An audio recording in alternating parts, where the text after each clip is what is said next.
여러분 잘 찬양 들으셨습니까?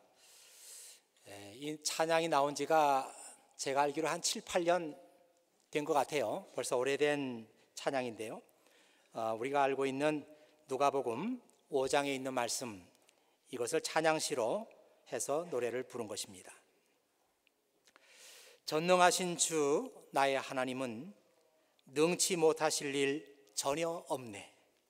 우리의 모든 간구도, 우리의 모든 생각도, 우리의 모든 꿈과 우리의 모든 소망도 신실하신 나의 주 하나님은 우리의 모든 괴로움 바꿀 수 있네. 불가능한 일을 행하시고 죽은 자를 일으키시니 그를 이길 자 아무도 없네. 주의 말씀 의지하여 깊은 곳에 금을 던져 오늘 그가 이루신 놀라운 일을 보라. 주의 말씀 의지하여 믿음으로 금을 던져 믿는 자에게 능치 못할 일 없네. 아주 곡조도 그렇고 가사도 그렇고 은혜가 많이 되는 찬양입니다. 또 오늘 불렀던 찬송가 302장, 이 찬송가도 제가 가장 좋아하는 찬송가 중에 하나예요. 하나님의 자비하심이 얼마나 크고 얼마나 넓은지 그 밑을 헤아릴 수 없는 바다와 같다고 합니다. 사람들은 닷줄을 매놓고 행여나 떠내려갈까 두려워하지만 왜 닷줄을 끌어서 저 깊은 바다 한가운데로 가보지 않는가? 또 2절, 3절 가사에 보면 많은 사람들이 하나님의 은혜의 바다의 깊이를 모르고 얕은 물가에서 마음을 졸이면서 산다고 합니다. 왜 그 바다에 무엇이 있는지 한번 들여다볼 생각도 하지 않는가? 또 4절 가사에 보면은 저 넓은 구원의 바다, 은혜의 바다를 향하여 힘껏 노를 저 가라. 그 영어 가사에 보면 이렇게 되어 있어요. 하나님의 충만하심의 깊이를 알 수 있을 때까지 하나님의 자비 속에 완전히 빠지라. Let us be lost in the mercy of God. 하나님의 자비 속에서 Let us be lost. 좀 번역하기 좀 어렵죠. 하나님의 그 자비 속에서 잃어버리자. 직역하면 그렇게 되겠죠. 하나님의 그 은혜의 자비가 너무나 깊고 너무나 넓어서 그 안으로 들어가면 우리가 길을 잃어버리게 되는 겁니다.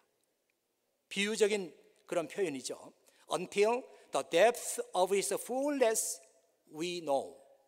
우리가 하나님의 그 충만하심의 깊이를 알 때까지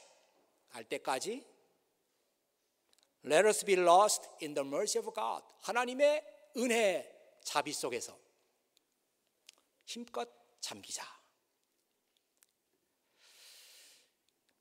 이런 생각을 하면서 오늘 읽은 누가복음 5장에 있는 말씀으로 함께 들어가 보고자 합니다. 이 말씀의 배경은 게네사렛 호수이죠. 보기에 따라서 이 호수는 다른 이름을 가지고 있습니다. 어떤 때는 갈릴리 바다, 갈릴리 호수, 또 어떤 때는 디베랴 바다, 디베랴 호수, 이렇게 부르기도 합니다. 이 호수는 남북으로 길쭉한 모양으로 되어 있는데 길이가 14마일, 폭이 6마일쯤 되는 길쭉한 모양의 호수입니다. 그리고 이 호수에서 물이 빠져나가는데 강 이름이 요단강이죠. 요단강에서 사해바다로 물이 흘러갑니다. 사해바다는 말 그대로 죽음의 바다이기 때문에 아무 생명체가 살지 못합니다. 근데 지금도 이 갈릴리 바다에는 많은 고기가 살고 또 그 주변 경치가 좋아서 어부의 마을들이 형성되어 있습니다. 거기서 잡히는 고기 이름이 피러 피시예요. 우리말로 하면 베드로 고기, 그런 이름이죠. 그날 사람들이 예수님께 말씀을 듣기 위해서 구름대같이 사람들이 모여왔습니다. 어찌나 사람들이 많이 모였는지 예수님은 바닷가에 서 계실 수가 없었어요. 그래서 마침 보니까 거기에 빈 배가 있었는데 그 빈 배에 예수님은 타시고, 그리고 배를 물에 띄워서 예수님은 말씀하시고 사람들은 하나님의 말씀을 들었습니다. 그 New Living Translation 성경에 보면은 이 말씀이 약간 다른 뉘앙스로 쓰여져 있습니다. 이렇게 돼 있어요. He noticed two empty boats at the water's edge.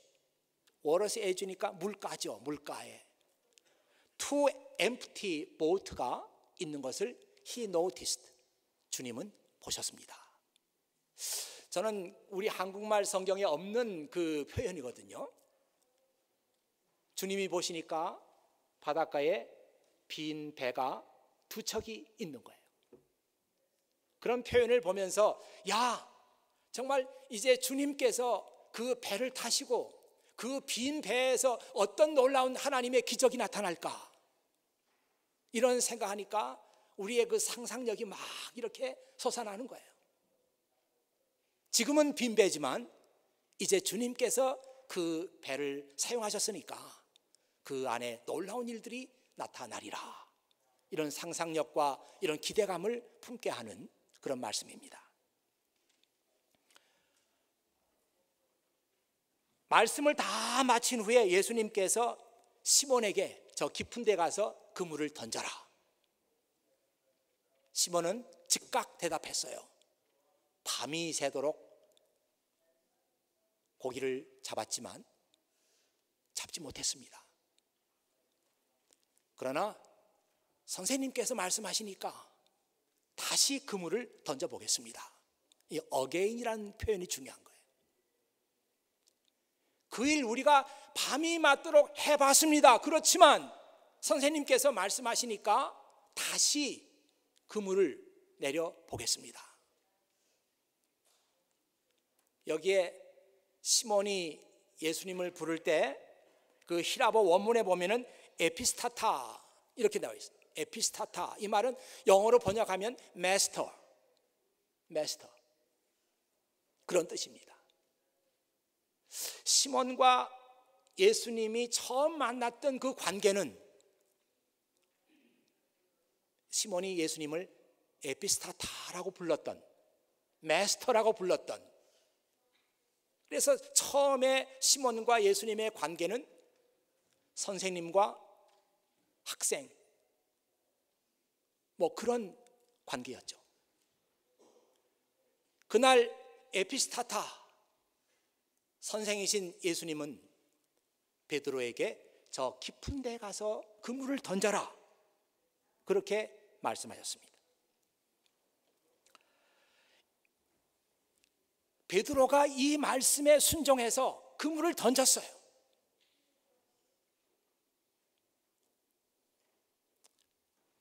근데 이 말은 간단한 그런 말이 아닙니다. 베드로가 이 말씀에 순종해서 그물을 던졌다고 하는 이 표현은 지금까지 베드로가 어부로서 살아왔던 모든 경험을 한순간에 부인하는 거예요. 내려놓는 거예요. 네. 베드로는 늘 그런 식으로 고기를 잡아왔죠. 밤중에 깊은 데 가서 그물을 던져서 거기서 고기 잡았고, 아침이 되면은 그물을 잘 손질해 뒀다가 밤이 되면 또 가서 그물을 던져서 고기를 잡았습니다. 이것이 베드로가 수십 년 동안 어부 생활하면서 배웠던 노하우예요. 지금은 밤이 아니라 지금은 낮입니다. 아침입니다. 저 깊은 데 가서 그물을 던져라. 이 말씀에 베드로가 순종했다고 하는 것은 쉬운 말도 아니고 간단한 말도 아니고 자기가 지금까지 쌓아왔던 모든 노하우, 경험, 지식, 상식, 이걸 다 뒤엎는 거예요. 여러분, 우리 삶에 있어서 이 경험이라는 것은 굉장히 중요합니다. 학교에서 교수에게 배운 것, 학교에서 책에서 배운 지식은 그것이 실험이 되고 증명이 되고 그것이 삶에서 경험될 때까지는 산 지식이라고 볼 수 없어요. 그렇습니까? 우리 믿음 생활도 마찬가지예요. 우리 믿음 생활도 그냥 성경 공부할 때 배웠던 지식, 그것으로 머물러 있으면 아무 쓸데 없어요. 그것이 내 경험 속에서 살아나고 정말 말씀이 맞구나 이렇게 고백이 나오고 그럴 때 산 믿음이 되는 것이죠.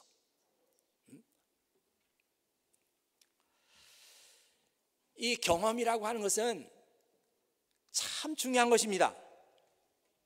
여러분, 교육학을 공부하신 분들은 많이 들었던 사람, 미국이 낳은 최대의 교육학자라고 볼 수 있는 존 듀이. 그분의 모든 그 교육 사상은 사실 알고 보면 복잡한 건 아니에요. 학생들에게 교사는 교육을 시킬 때 학생들로 하여금 경험하게 하고 실험하게 하고 그래서 산 지식을 가르쳐야 된다는 거예요. 그것이 유명한 1938년에 나온 경험과 교육, Experience and Education, 이런 그 듀이의 명저로 나오지 않았습니까? 우리는 여기서 중요한 질문을 받게 되는 거예요. 그러면 베드로가 왜, 무슨 이유로 자기 경험을 한순간에 그렇게 포기하고 뒤엎게 됐을까? 이런 질문은 정말 가치 있는 질문 아닙니까? 이 질문 해봐야 거기서 앤서를 얻어야 베드로가 이래서 그날 예수님의 말씀에 순종했구나 알 거 아니에요. 가치 있는 질문입니다. 저는 이 질문을 스스로에게 던지면서 베드로에게 있었던 일들이 뭘까? 뭐가 있었길래 그렇게 순종하게 됐을까? 제가 앤서로 생각한 것은 두 가지입니다. 아마 여러분들이 더 좋은 앤서를 찾아보시죠. 첫 번째 앤서는 베드로의 실패입니다. 베드로가 실패했다. 전날 밤에 이상하게도 고기 한 마리도 못 잡았어요. 뭐 그럴 날이 있죠. 그날이 그날이에요. 아니 이렇게 그 어부로 살아왔고 노하우가 있는 어부인데 그날 고기 다 어디로 갔는지 말이죠. 다 숨었나? 한 마리도 못 잡았어요. 허탕쳤어요. 아침에 그물을 깁고 씻고 손질하고 있는데 마음이 좋을 리가 없어요. 실패의 경험, 절망, 이것이 예수님의 말씀을 따를 수 있는 계기가 됐습니다. 이게 참 쉬운 말 같은데요. 실제로 우리 삶 속에서 실패, 절망, 이것이 기회가 된다는 생각을 하는 사람들이 그렇게 많지 않아요. 여러분 다 어느 정도 실패의 경험들이 다 있잖아요. 절망의 경험들이 있잖아요. 많은 사람들이 실패하고 절망하면서 그 자리에 그냥 머물러 있어요. 이것이 반복되면은 나는 안 되는 사람이구나. 안 되는 사람이구나. 그런 생각도 하게 되는 거예요. 여러분, 어떤 그 분야, 어떤 방면에서 전문가가 되고 탁월한 그 업적을 남긴 사람들 보면은 그 사람 한 번도 실패하지 않고 그 자리까지 간 것 같습니까? 그런 사람 없어요. 유명한 그 방면의 권위자이면 권위자일수록 많은 실패를 경험했습니다. 거기 올 때까지. 그러나 그 사람은 포기하지 않았던 거죠. 많은 실패가 있었고 절망이 있었지만 다른 사람하고 다른 점은 뭔가? 그 사람은 그 실패를 야구로 삼았어요. 지금 베드로의 경우가 그것입니다. 실패했어요. 자기 노하우대로 했어요. 안 됐어요. 그때 전혀 낯선 마스터 에피스타타, 그분이 오셔가지고 저 깊은데 그물을 던져라. 보통 때 같으면 어림도 없습니다. 전에 밤에 고기 많이 잡았어요. 지금 의기양양해가지고 그물을 손질하고 있어요. 저 깊은 데 가서 그물을 던져라. 베드로가 그 말씀에 순종했을 것 같습니까? 어림도 없죠. 실패 경험이 베드로로 하여금 예수님의 말씀에 귀를 기울이게 했고 그 말씀을 듣게 했어요. 제가 어느 책을 읽다 보니까 여러분 아시죠? 그 비행기를 처음으로 발명한 사람이 누군가? 라이트 형제라고 우리가 알고 있습니다. 그 브라더예요. 브라더인데 그 브라더가 최초로 비행기를 만들었습니다. 물론 지금의 우리가 알고 있는 그런 비행기는 물론 아니죠. 근데 비행기의 시초라고 할 수 있는 날트를 만들었어요. 그걸 타니까 사람이 새처럼 날랐어요. 그때까지 라이트 형제는 수많은 실패를 경험했어요. 머릿속에는 사람은 반드시 새처럼 날을 수 있다 이런 꿈이 있지만 실제로 해보면 번번이 실패했어요. 그때 포기했으면 아마 비행기가 발명된 시기는 훨씬 더 늦춰졌을지 몰라. 그러나 그들은 수백 번의 실패와 절망을 딛고 결코 포기하지 않았어요.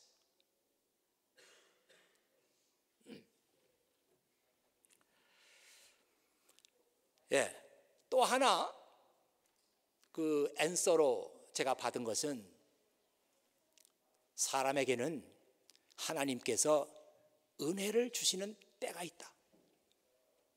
은혜를 주시는 때가 있다. 그래서 베드로가 그 은혜의 때를 맞이한 거예요. 인생으로 보면 하나님께서 그를 선택하기 위해서 은혜를 주셨고 베드로는 그 은혜의 때에 마음을 열었고 그래서 그분에게 말씀하시는 그분의 말씀을 순종했습니다.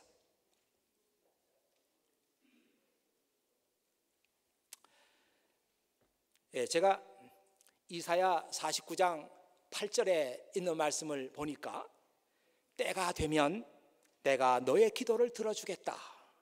구원의 날에 내가 너를 돕고 너를 지켜주겠다.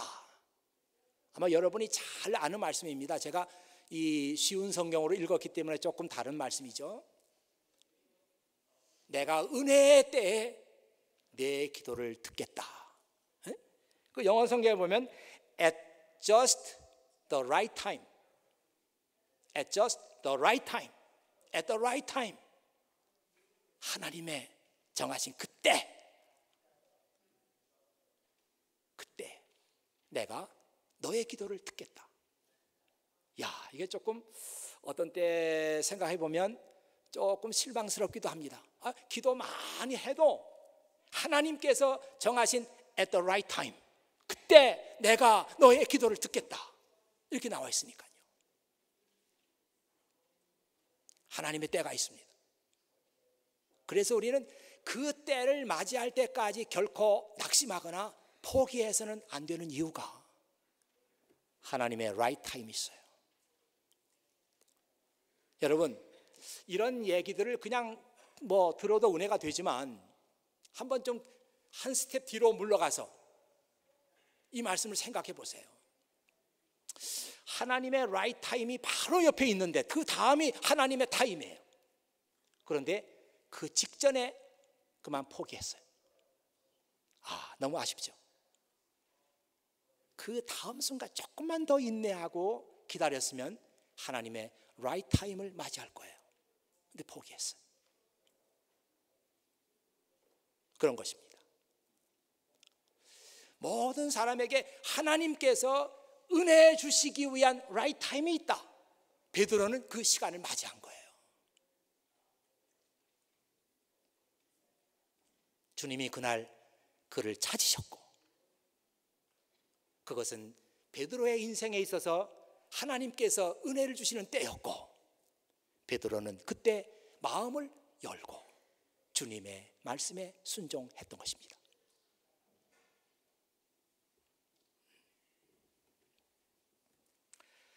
베드로는 예수님 말씀에 순종해서 깊은 곳에 그물을 내렸습니다.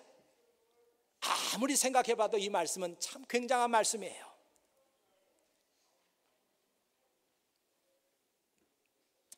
예수님께서 말씀하시는 그 깊은 곳 어딜까? 깊은 곳. 예수님께서 말씀하시는 깊은 곳은 사람의 지식이나 사람의 상식이 통하지 않는 곳이에요. 반대로 아까 찬송가에서 불렀잖아요. 많은 사람들이 얕은 물가에서 깊은 바다 가려다가 찰싹거리는 작은 파도 보고 마음 졸여서 못 간다. 깊은 곳은 하나님의 은혜의 세계고 우리의 상식과 우리의 지식이 통하지 않는 곳이고, 그러면 얕은 물이란 뭘까? 얕은 물이라는 건 인간의 상식이 통하는 곳이죠. 인간의 지식이 통하는 곳이고 인간의 경험이 존중되는 세계입니다. 그러나 깊은 곳은 우리의 상식과 우리의 경험이 통하지 않는 곳이에요. 주님은 그곳으로 베드로를 초청했고 베드로는 그 말씀에 순종했습니다. 저는 이 말씀을 준비하면서 하나님께서 이 말씀을 저에게 주시고 설교하라고 하시고 또 성도들에게 이 말씀을 듣게 하신 이유가 뭘까? 2013년 새해를 맞이해서 세 번째 주가 됐습니다. 이날 주님께서 여러분 모두를 다 깊은 곳으로 초대하시는 거예요. 베드로를 초대하신 것처럼 여러분들을 깊은 데로 초대하시는 거예요. 거기는 하나님의 은혜의 세계고 거기는 우리의 상식과 우리의 경험이 통하지 않는 곳이고 그곳은 성령께서 일하시는 곳이에요. 이곳으로 여러분들을 부르고 계시는 겁니다. 저는 이제 우리 앞에 두 가지 큰 이벤트가 있잖아요. 하나 이벤트는 부흥회입니다. 2월 8일, 9일 부흥회. 아마 여러분 가운데 대부분의 많은 분들이 이번 부흥회 기대를 가지고 참석하리라 그렇게 생각하고 있겠지만 그 중에 어떤 분들이 난 안 가, 못 가, 바쁜 일이 분명히 있을 거야, 애기 때문에 여러 가지 생각하고 있을지 몰라요. 또 부흥회 끝나고 나면은 사순절 새벽 기도회가 시작이 됩니다.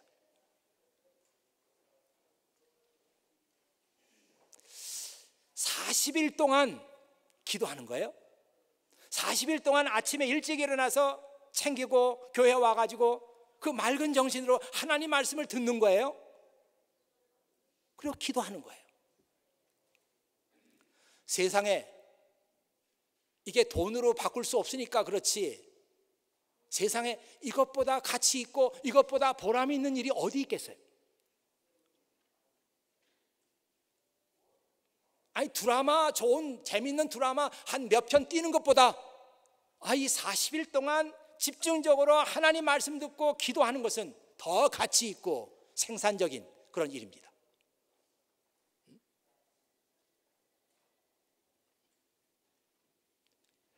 가까이 보면은 여기가 주님께서 말씀하시는 깊은 곳 같아요. 야, 너 이번에 한번 해봐. 왜 안 된다고만 생각하느냐? 저는 아침에 잠이 많은데요. 아침에 잠 없는 사람 누가 있어? 다 잠 있지. 한번 해봐. 한번 그물 던져봐. 이게 깊은 곳 아닐까요?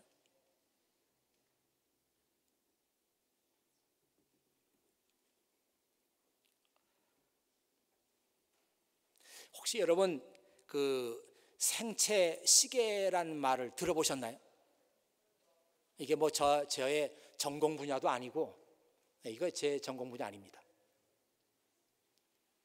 생체 시계, 그 서케이디언 클락이라고 영어로 그러던데, 이 생체 시계라고 하는 말은 우리 몸의 상태가 움직이는 리듬이 있는데, 그 리듬을 주관하는 시스템, 이거를 생체 시계라고 합니다. 지금까지 연구 결과에 의하면은 몸의 거의 모든 장기와 조직, 세포가 고유한 생체 시계를 가지고 있다. 그리고 뇌에 있는 생체 시계가 이들을 컨트롤한다. 지금까지 연구 결과는 그렇습니다. 그래서 그 의학자들의 연구에 의하면은 사람마다 몸에 생체 시계가 있기 때문에 그 생체 시계의 리듬을 따라서 생활하는 것이 가장 건강하고 또 생산적인 삶을 살아갈 수 있는 비결이다. 그렇게 연구 결과를 내놓고 있는 거예요. 그런데 미국 ABC 방송에서 최근에 의학자들이 연구 결과를 내놓았는데, 그 연구 결과는 하루를 가장 잘 활용하는 비결, 어떻게 하면 하루 똑같이 주어진 24시간인데 이 시간을 잘 이용할 수 있을까, 그런 얘기인데, 예를 들면은 무슨 어려운 판단을 해야 된다, 중요한 판단을 해야 된다, 한번 잘못 판단하면 큰일 난다, 중요한 판단이다, 이런 것들은 이른 아침에 해야 된다고 합니다. 밤늦게 하면 안 돼요. 올빼미 같이 막 그냥 밤새고 연구하고 그때 중요한 결정 내리면 안 된다는데요. 이른 아침에 중요한 결단은 해야 된대. 도무지 믿어지지, 제가 이런 얘기하니까 믿어지지 않는 모양이에요. 아마 뭐 사이언티스트가 나와서 이 얘기해야 그럴듯한데 고개 끄덕끄덕 할 거예요.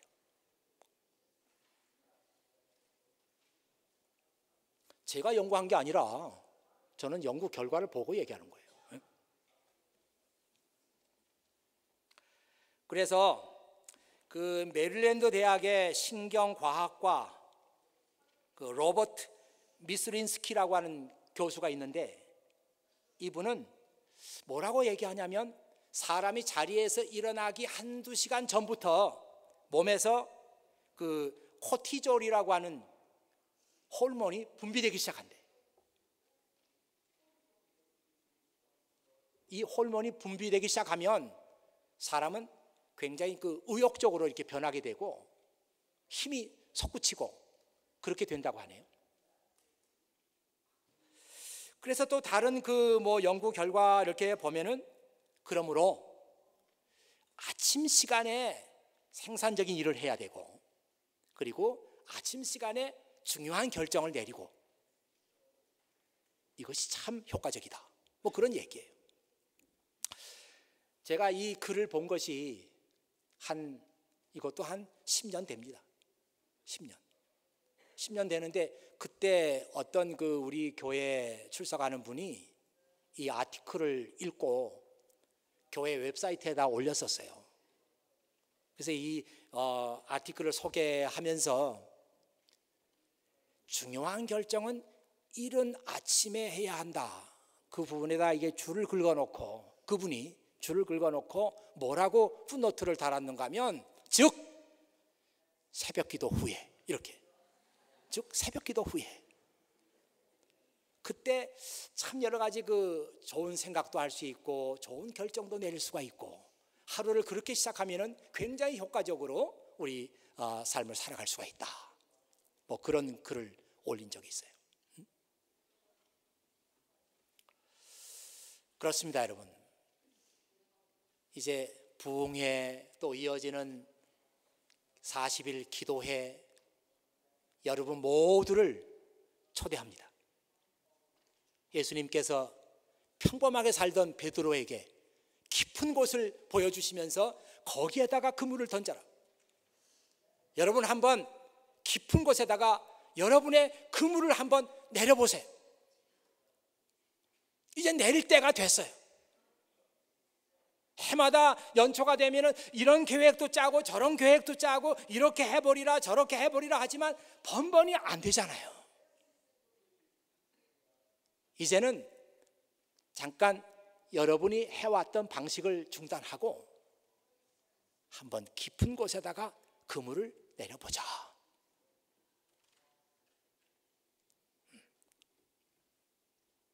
그래요. 저는 분명히 생각하기를 하나님께서 이 말씀 속에서 여러분의 인생에다가 지금 라이트 타임을 주고 계시는 거예요. 지금은 내가 너에게 은혜를 줄 때이다. 지금은 내가 내 마음을 열어주는 시간이다. 내가 이 시간에 나의 음성을 듣고 예스! 그렇게 하겠습니다. 내 깊은 곳에다가 그물을 던지겠습니다. 이렇게 응답하기를 주님은 기다리시는 거예요. 한번 던져보세요. 늘 했던 방식으로 또 올해를 살지 말고 이제는 한번 여러분의 모든 관심과 생각을 기도에, 하나님 말씀에 맞춰보세요. 2013년 새해가 여러분들에게 깊은 곳이 되기를 원하고 거기에서 하나님의 은혜의 세계를 새롭게 발견하는 그런 축복된 새해가 되기를 주의 이름으로 축원합니다. 기도하겠습니다. 아버지 하나님 감사합니다. 참 많은 사람들이 얕은 물가에서 마음을 졸이면서 살아간다고 했는데 지금까지 저희들이 그렇게 살아왔습니다. 이제는 주님의 말씀에 의지해서 깊은 곳에다가 한번 그물을 던져야 되는 하나님의 때가 왔습니다. 베드로에게 그 때가 왔었고 오늘 저희들에게 이 교회에게 그 때가 왔습니다. 아버지 하나님, 사랑하는 모든 자녀들이 주의 말씀에 의지해서 깊은 곳에다가 그물을 던지는 믿음의 결단이 바로 지금 이 시간 내려지도록 도와주시옵소서. 지금이 바로 하나님께서 정하신 은혜의 때입니다. 이 은혜의 때에 마음을 열게 하시고 주의 말씀에 순종할 수 있도록 도와주시옵소서. 베드로의 인생이 극적으로 바뀐 것처럼 우리의 인생도 극적으로 변화되도록 도와주시옵소서. 전능하신 나의 주 하나님은 능치 못할 일이 없으신 분입니다. 얼마든지 내 인생을 바꿀 수 있는 분입니다. 예수 그리스도의 이름으로 기도하옵나이다. 아멘.